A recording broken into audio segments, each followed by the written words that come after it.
ರಾಜ್ಯದ ಅನೇಕ ಜಿಲ್ಲೆಗಳಲ್ಲಿ ಮಳೆಯಿಂದಾಗಿ ಜನರು ತತ್ತರಿಸ್ತಾ ಇದ್ರೆ ಇಲ್ಲಿ ರಾಜಕಾರಣಿಗಳು ಸಾಂತ್ವನ ರಾಜಕೀಯವನ್ನ ನಡೆಸ್ತಾ ಇದ್ದಾರೆ.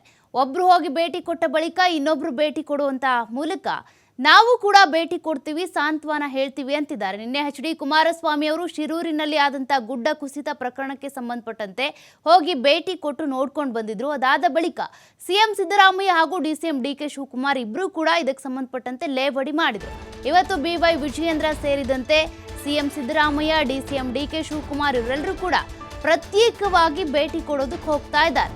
ಶಿರೂರು ಗುಡ್ಡ ಕುಸಿತದ ವಿಚಾರದಲ್ಲಿ ಈಗ ನಾಯಕರು ಪಾಲಿಟಿಕ್ಸ್ ಮಾಡ್ತಾ ಇದ್ದಾರೆ.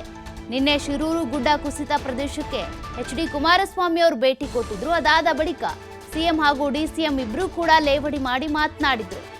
ಅವ್ರು ಭೇಟಿ ಕೊಟ್ರೆ ಏನು ಮಿಲಿಟರಿ ಕಾರ್ಯಾಚರಣೆ ಮಾಡಿದ್ರಾ, ಫೀಲ್ಡ್ಗೆ ಇಳಿದಿದ್ದಾರೆ ಅಂತಿರಲ್ಲ ಅಂತ ಡಿಸಿಎಂ ಡಿ.ಕೆ. ಶಿವಕುಮಾರ್ ಪ್ರಶ್ನೆ ಮಾಡಿದ್ರೆ, ಸಿಎಂ ಸಿದ್ದರಾಮಯ್ಯ ಅವರು ಹೋಗಿ ಬರ್ಲಿ ಬಿಡಿ, ನಾನು ಕೂಡ ನಾಳೆ ಹೋಗ್ತೀನಿ, ಭೇಟಿ ಕೊಡ್ತೀನಿ ಅಂತ ಹೇಳಿದ್ರು.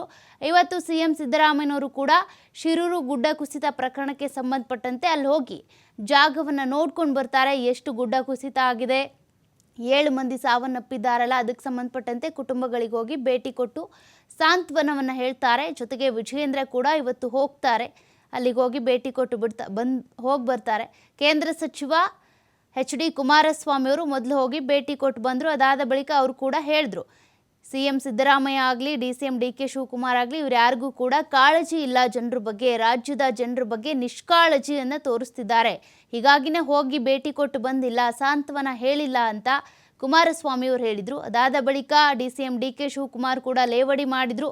ಅವರೇನು ಮಿಲಿಟರಿಯವ್ರನ್ನ ಕರ್ಕೊಂಡು ಬಂದು ಕಾರ್ಯಾಚರಣೆ ಮಾಡಿದ್ರಾ, ಇಷ್ಟೆಲ್ಲ ಮಾತನಾಡ್ತಿರಲ್ಲ ಅಂದರು. ಬಳಿಕ ಡಿಸಿಎಂ ಆದ ಬಳಿಕ ಸಿಎಂ ಸಿದ್ದರಾಮಯ್ಯನವರು ಕೂಡ ಹೇಳಿದ್ರು, ಅವರು ನಿನ್ನೆ ಹೋಗಿ ಬಂದಿದ್ದಾರೆ ಅಂದರೆ ನಾವು ಕೂಡ ನಾಳೆ ಹೋಗ್ತೀವಿ ಬಿಡ್ರಿ ಅಂತ ಹೇಳಿದರು. ಇನ್ನು ಬಿಜೆಪಿ ರಾಜ್ಯಾಧ್ಯಕ್ಷ ವಿಜಯೇಂದ್ರ ಕೂಡ ಇವತ್ತು ಶಿರೂರಿಗೆ ಹೋಗ್ತಾ ಇದ್ದಾರೆ. ಒಬ್ಬರಾದ್ಮೇಲೆ ಒಬ್ಬರು ರಾಜಕಾರಣಿಗಳು ಶಿರೂರು ಗುಡ್ಡ ಕುಸಿತ ಪ್ರಕರಣಕ್ಕೆ ಸಂಬಂಧಪಟ್ಟಂತೆ ಯಾರ್ಯಾರು ಅಂದರೆ ಆ ಕುಟುಂಬದಲ್ಲಿ ಒಟ್ಟು 7 ಜನ ಸಾವನ್ನಪ್ಪಿದ್ರಲ್ಲ, ಉಳಿದಂಥ ಕುಟುಂಬಸ್ಥರಿಗೆ ಸಾಂತ್ವನ ಹೇಳೋದಕ್ಕೆ ಮತ್ತು ಅಲ್ಲಿ ಆದಂಥ ಗುಡ್ಡ ಕುಸಿತಕ್ಕೆ ಸಂಬಂಧಪಟ್ಟಂತೆ ಕಾರಣ ಏನು, ಯಾಕೆ ಹೀಗಾಯಿತು ಅದನ್ನು ಕೂಡ ಪರಿಶೀಲನೆ ಮಾಡೋದಕ್ಕೆ ಅಂತ ಹೋಗ್ತಾ ಇದ್ದಾರೆ.